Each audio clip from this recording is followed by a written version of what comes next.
On a tenté d'effacer cette histoire, mais un peuple sans mémoire est un peuple vulnérable. Le royaume du Congo ne fut pas une tribu, ce fut un empire. Imagine une capitale immense au cœur de l'Afrique centrale, des palais, une administration organisée, un roi puissant gouvernant des millions de sujets. Si tu n'es pas abonné à la chaîne, abonne-toi, like, commente Afrique pour ne manquer d'autres des vidéos historiques et partage-la à d'autres personnes. Nous sommes en 1390. Bien avant que l'Europe ne parle de civilisation, un empire africain prospérait déjà.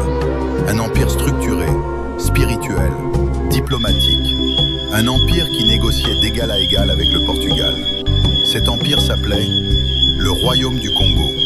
Et son histoire est plus dramatique que ce qu'on vous a raconté. Chapitre 1. La naissance d'un empire, vers 1390. Le Royaume du Congo est fondé vers 1390 par un chef visionnaire, Lukeni Lua Nimi, aussi appelé Nimi à Lukeni. Il unifie plusieurs chefferies autour du fleuve Congo. Ce n'était pas une petite tribu, c'était une structure politique avancée.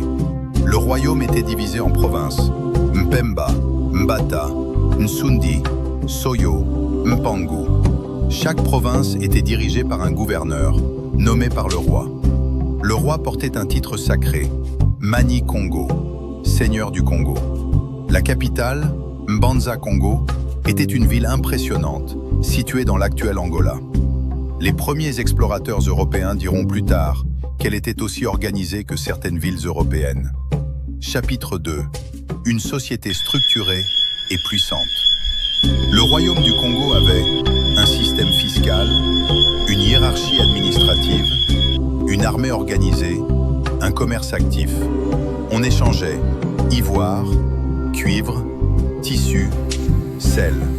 Mais surtout, le Congo contrôlait des routes commerciales stratégiques. Le pouvoir du Mani-Congo n'était pas seulement politique, il était aussi spirituel. La religion traditionnelle Congo reposait sur le monde visible et invisible. Les ancêtres jouaient un rôle central. La société était profondément spirituelle. Chapitre 3. 1483. La rencontre qui change tout.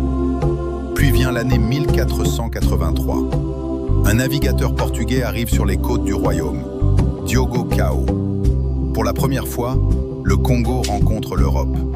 Ce n'était pas une conquête, c'était une rencontre diplomatique. Des ambassadeurs Congo sont envoyés au Portugal. Des missionnaires arrivent à Mbanza Congo.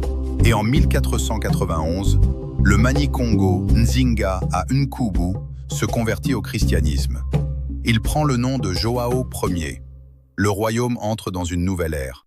Si tu n'es pas abonné à la chaîne, abonne-toi, like, commente Afrique pour ne manquer d'autres des vidéos historiques et partage-la à d'autres personnes.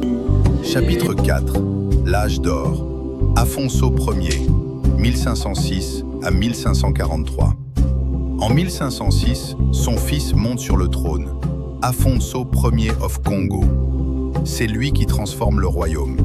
Il développe l'éducation chrétienne, envoie des étudiants en Europe, établit des écoles, correspond directement avec le roi du Portugal.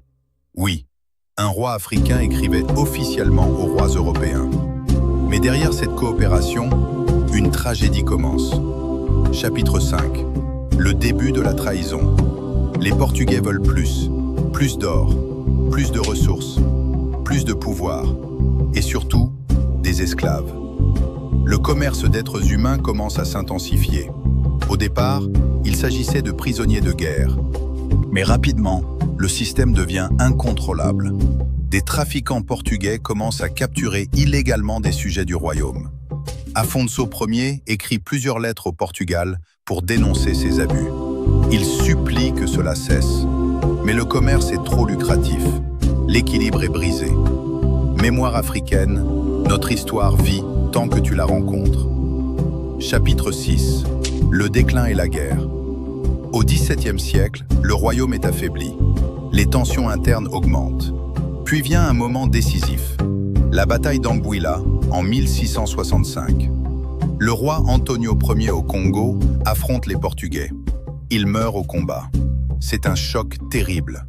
Le royaume entre dans une longue période de guerre civile.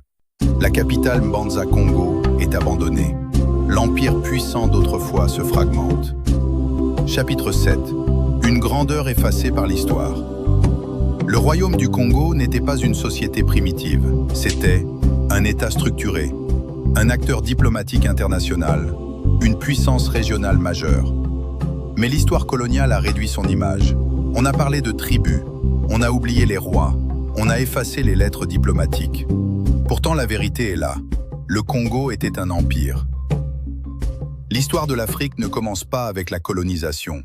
Elle commence avec des royaumes, des institutions, des dirigeants visionnaires. Le royaume du Congo est la preuve que l'Afrique avait ses propres systèmes politiques, économiques et spirituels. Et comprendre cela, c'est reprendre possession de notre mémoire. Si tu n'es pas encore abonné à la chaîne, abonne-toi, like, commente et partage ce message à d'autres personnes pour ne pas manquer d'autres vidéos historiques. Mémoire africaine, notre histoire vit tant que tu la rencontres.